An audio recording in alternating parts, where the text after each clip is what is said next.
Barbara Cassani, welcome to the Harvey Nash Board dinner. Barbara, tell me, what's needed to support economic recovery in the UK?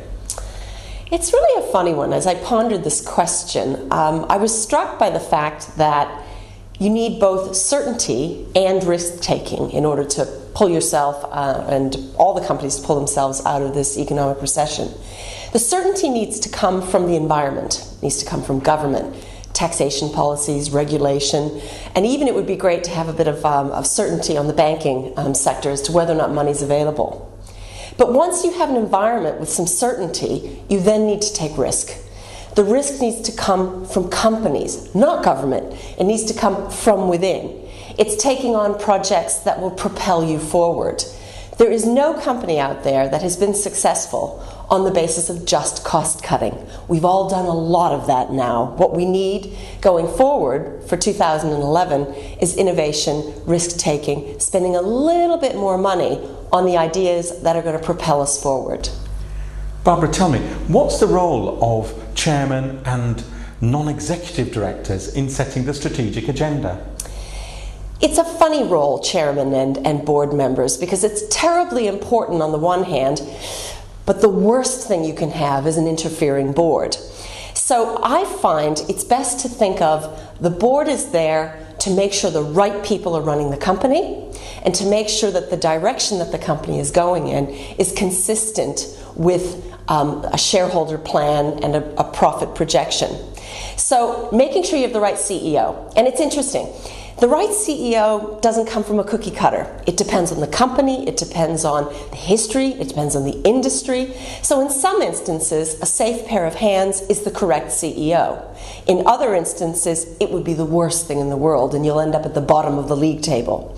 So I think the board plays a huge role in determining the right people to run the business. And then secondly, as far as strategic direction is concerned, a board has to make that fine judgment between growth and profits.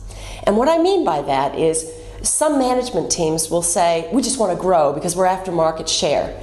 It's the role of the board to calibrate that to make sure that the profitability that is underlying that growth is appropriate for the company, for the shareholders. So there's a bit of wisdom in there, but mainly it's the CEO and his team who are responsible for the strategic direction. Barbara, I've got to ask you this question.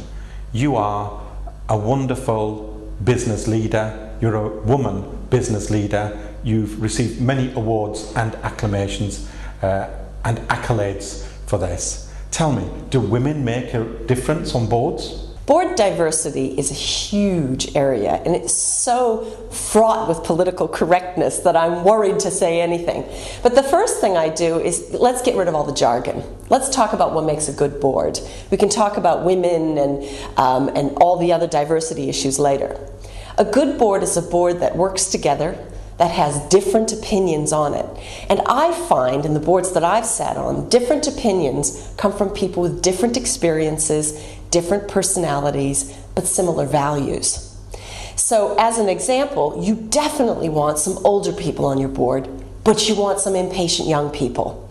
You want some people who know the industry inside and out, and you want other people who are very analytical but don't know very much about it but will examine and look at the assumptions underlying it. So yes, I think diversity is important, but not for the reasons that everyone thinks they are. It isn't about how many women do you have, how many people from industry. It isn't a box-ticking exercise. It's about the right group of people who take risks. There has been more diversity on boards, but I don't think it helped us very much in the last 10 years. Do you think companies made better decisions as we ran up to the disastrous economic situation we have right now? No, I don't. So whether there were women or not, they probably may not have been the right people in the right order coming together to make the right decisions. Funnily enough, as far as women on boards is concerned, 10 years ago I would have said, you know, it'll happen, it's just a matter of time. Well, I've come to the conclusion that I don't think it will if you just give it time. In the UK and in the US, there are fewer than 15% of women on boards, and it isn't really working. So if you do want women on boards and you value the fact that they represent half of society, there may need to be some form of mandate. So I'm watching with great interest as to what's happening in Norway. And, you know, I think if you value the kind of diversity, you may have to mandate it, but then make sure the women that you put on have the right personality, have the ability to work as a group, to come to decisions, to challenge in the right way, but to make sure that they're part of the whole. Thank you very much indeed for joining Harvey Nash at our board dinner. Thank you.